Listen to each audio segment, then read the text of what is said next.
Sadir Japarov! Sadir Japarov! Bitsin!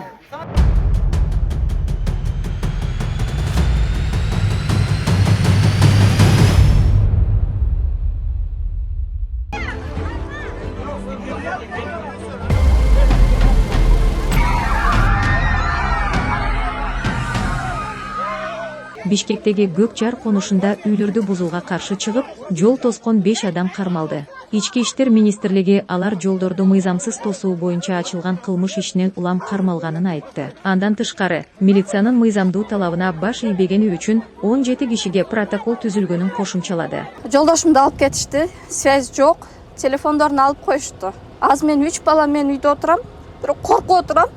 Себеби мына соседний көчөдө жүрүшөт, баары ызылдап, 3 автобус милиция турат. Кимди коргоп атат мен билбейм. Ким активный, ошону алып барып эле камап коет да. Ким активный? А именно кылмыш кылган адамды камабайт. Именно активный адамдарды алып барат да камайт. Мэриянын маалыматына караганда, 2021 жылдын декабрь айынан кийин курулган үйлөр жер мунапысына кирбей. Көк Жарда мыйзамсыз деп табылган 236 курулуш бар. Аларга компенсация каралган эмес, баары мурунку абалына келтирилет. Тургундардын айтымында, аларга Кулмурзаев аттуу жаран кызыл китеп жасап берем деп убада берип, жер тилкелерин саткан. Жергиликтүүлөр ошол убадага кишенип үй куруп алышкан. Алар президентке кайрылып, үйлөрү бузулса көчөдө каларын айтып, турак жайларын сактап калууну өтүнүшүүдө. Бара турган жерим жок мен. Не кылышымды билбей отурам. Садыр Жапаров, Камчыбек Кыдыршаев эмнеге көрбөй атат бизди дейм деп. Азыр канча элди жерге сүдүрөп, милициялар баш болуп сүдүрөп, мына колдорун көгөргөн карагыла. Бул милициянын кылгандары буларчы.